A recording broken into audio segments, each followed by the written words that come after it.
We have a final briefing and that we're about to hear on coastal communities adaptation.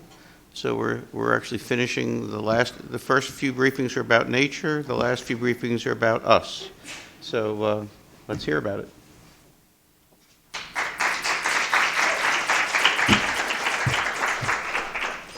Morning, everyone. My name is Xinyi Wu, and I'm here today to talk to you about the Coastal Communities Adaptation Act. A quick agenda for today's presentation. First, I will discuss the issues facing coastal communities. Then I would introduce our bill, H.R. 1317, the Coastal Communities Adaptation Act. Finally, I will dive into the actual implementation of this legislation. First, issue. If you look at this picture over here, it is a Cape Lookout National Seashore located in North Carolina. It is supposed to be a nice little beach with camping houses around, but it looked like this after Hurricane Dorian, which struck the coast this past September. The camping houses were severely damaged, and utility pipelines were also exposed in ponds created by harsh rainstorm. And there is even more. The Hurricane Dorian cut 59 new channels on the shore, meaning the sand was blown away by the strong wind and water ran from sea into inland. It is a very typical type of coastal erosion. However, this is only part of the issue facing coastal communities. Sea level rise, mainly caused by climate change, allow the sand to move more frequently and more easily, and thus creates a less stable environment for the coast. Out of this reason, increasingly more local residents are forced to leave their homes and move to safer places. Remember, Cape Lookout is only one example for countless U.S. coastal communities. The 30 coastal states carry 126 million population and create 8.3 trillion worth of goods and services every single year. That is 40% of the national population and 46% of the national GDP. The combination of stronger natural disasters and accelerating sea level rise would for sure be a huge threat. This explains why the Coastal Communities Adaptation Act was introduced. The purpose of this bill is to improve the resilience of coastal states' built and natural environment against climate change and natural disasters by providing them with funding, research, and technical support. The bill consists of 5 provisions. The first is research program.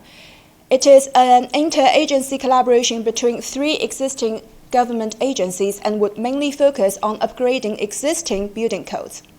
The second provision is a charity stamp called Built to Last, and it will provide funding support for the following two provisions: price competition and information clearinghouse. The purpose of these two is to encourage innovation and eliminate any possible redundancies in the process of doing research. However, according to the USPS rule, a charity stamp could stay in circulation for a maximum of only 2 years. Thus, once the Built to Last stamp runs out, so does the funding support for price competition and information clearinghouse. As a contrast, the Coastal State Grant Fund has a much longer time frame. It basically has no time limitation and is provided by the federal government to all coastal states. It is the only provision in the bill that has a stable and systematic funding source and is thus the most impactful. Now you may have 2 questions. What is the amount of the Coastal State Grant Fund and how will it be distributed? These 2 questions can be answered by an overview of the Coastal States Resilience Program. Each year, $351 million will be available for the Coastal State Grant Fund, and each coastal state will receive an initial funding of $2 million. On top of that, the amount received by each coastal state would be decided by 2 indices. The first index is called Population and Coastline Index, and it does what its name says it does. It mainly considers population density and length of coastline. By using this index, the grant fund could benefit as many people as possible. The second index is called Vulnerability Index, and it mainly puts consideration over poverty level and household income level. It stream funds to communities with the most need. The combined use of these 2 indices ensure the Coastal State Grant Fund would be distributed in the most reasonable manner. With that being said, $351 million is still a lot of money. What would that be used for? This picture here might give you some idea. It is a living shoreline located in St. Bernard Parish, Louisiana. It is an infrastructure to reduce coastal erosion. The cement paths underwater are called bore reefs. They used to look like something on the right before being put into water, but once they go down there and oysters start to set home there, they gradually turn into the status on the left. By absorbing wave energy, these oyster bore reefs work as breakwaters and reduce coastal erosion. Such living shoreline work really well in Louisiana. However, this might not be the same case for all coastal states. Thus, it is necessary for each coastal state to design and construct its own infrastructure that suits it most. This is why the Coastal State Grant Fund exists and exactly how it should be used. Now we have the plan and we have the money. It is time to hire people to bring everything out. The National Oceanic and Atmospheric Administration is the administrator of this bill and will be in charge of the hiring process. As mentioned earlier, 3 out of the 5 provisions will last for only 2 years. Thus, contract workers will take care of the built-to-last stamp, price competition, and information clearinghouse. The Coastal State Grant Funds last much longer and needs to be managed by more steady staff. The hiring will go to the Office for Coastal Management under NOAA. There are 6 subdivisions. For stewardship, learning services, science and geospatial services, there would be 2 new staff hired for each existing program. No new hiring would happen in business operations and IT products and services subdivisions because the existing staff are already sufficient enough. The final subdivision, called Policy Planning and Communication, will have the most hiring, which is 21 people, because they would be directly in charge of the distribution of the grant fund. This, in total, leads to 35 new hires in the Office for Coastal Management. That is quite a few people to hire, and this explains why in this slide that shows the program rollout in the first 18 months, there is no fund distribution in the first 2 quarters. Quarter 1 and Quarter 2 would be dedicated to hiring, finalizing plan, setting guidelines, and signing agreements between federal government and coastal states. The true funding distribution would only start from Quarter 3. Each coastal state, as long as they sign the agreement, will receive the initial funding of $2 million.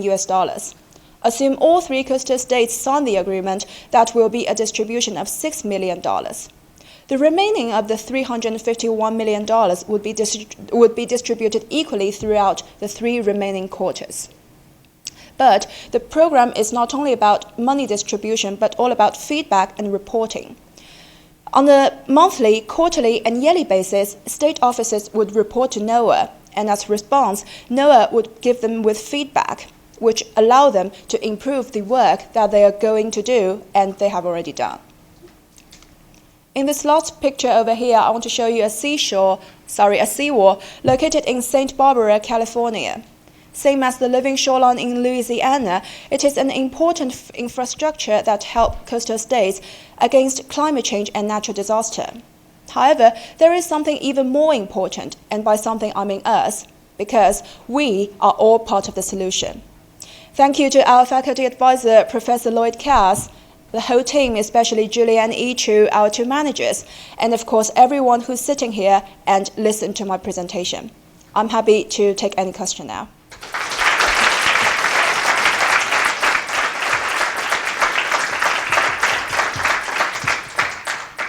Questions? Okay, there must be at least one question. Anybody on the faculty want to volunteer for a question? Okay, Matt. Thank you.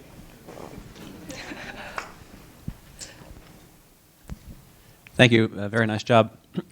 You mentioned $351 million is a lot of money, but another way of looking at it is that's a very tiny amount of money compared to the scale of the problem. Can you talk about how you thought these funds might be leveraged for greater impact, given that I believe the estimates for coastal adaptation are in the trillions? Right. The 351 million, this number here is in line with the Disaster Relief Fund in 2019. And if you go to the federal website, you can see that there is actually fluctuation for the amount of Disaster Relief Fund. And I assume the same thing would happen for this Coastal State Grant Fund. As we see the natural disasters become increasingly stronger, and the climate change is accelerating, I would assume the federal government would give more money. And I guess it would still be a small amount compared to the scale of this problem. But at the same time, I believe the amount would be growing to meet more needs. Any other questions? Thank you very much. Thank you.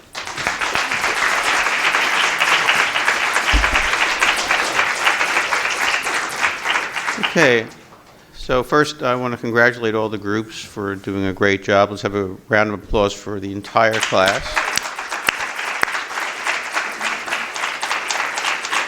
And those of you who've just participated in these 2 semesters, I want you to think about how much more you know about these topics than you knew when we started.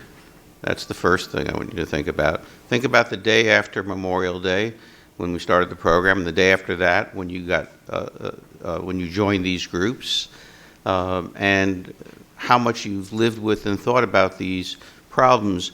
These are the reason you know so much about this now is that these are learning by doing exercises. These are there was no textbook, there were no assigned readings. You read the things you needed to read to understand the problem. You talked to the people you needed to talk to. This is very similar, frankly, to what you'll be doing when you leave here. This is how work gets organized. And so these 2 semesters, this simulated, these are simulations. These bills haven't been passed. In fact, there hasn't been a new piece of environmental legislation passed since 1990. At some point, I'm optimistic we'll see some more legislation at the federal level because the problems are changing. Fortunately, the structure of U.S. environmental law that was set up in the 70s and 80s has proven to be pretty durable. But what's really happened in the last 20 years is the advent of a lot more work at the local level, at the corporate level, NGOs, and at the state level in the United States, and frankly, globally. Other parts of the world are doing the kinds of things that I'd like to see more of here. The other thing that I think the workshop does is it's an integrative part of our curriculum.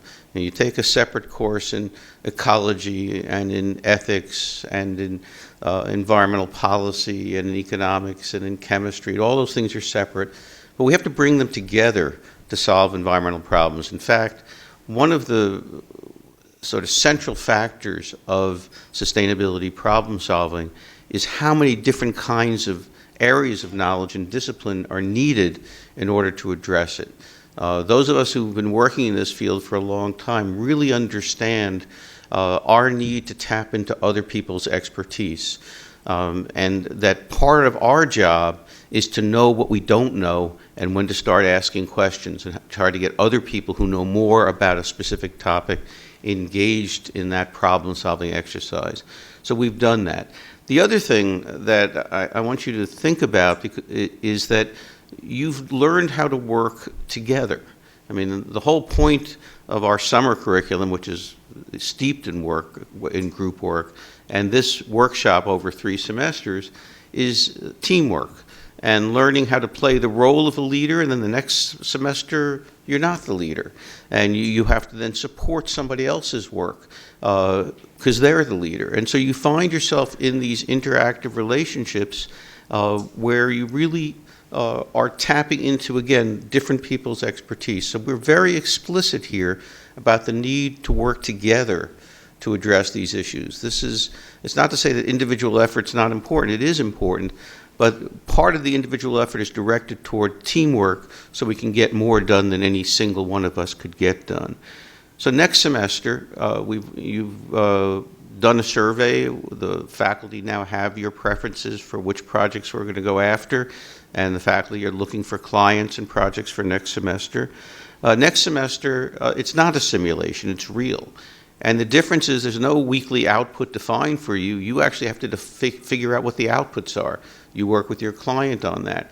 and it's a client-driven project. You know, in the summer and fall, there's no client to say, here's the boundaries of what we can do.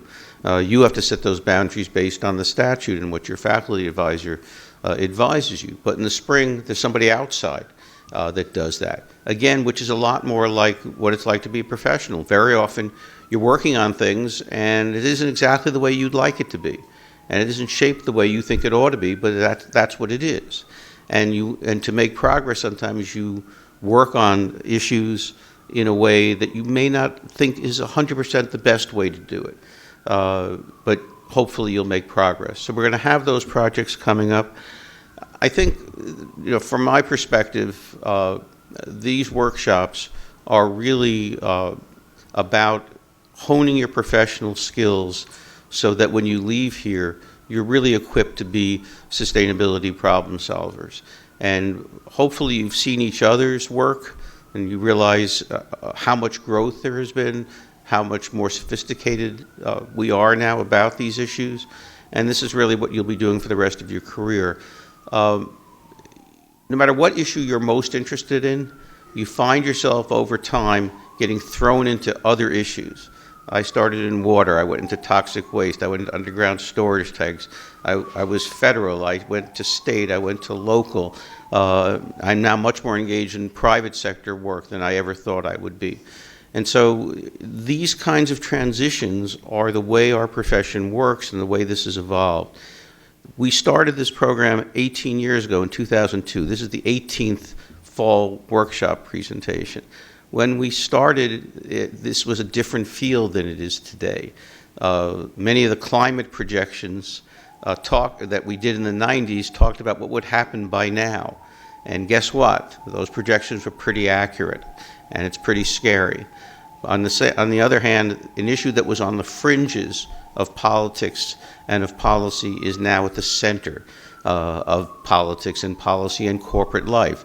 So that's part of what's important over the last couple of decades. We're now at the center of an agenda which once we were on the periphery of. I believe that during your career, you'll see more of that tendency.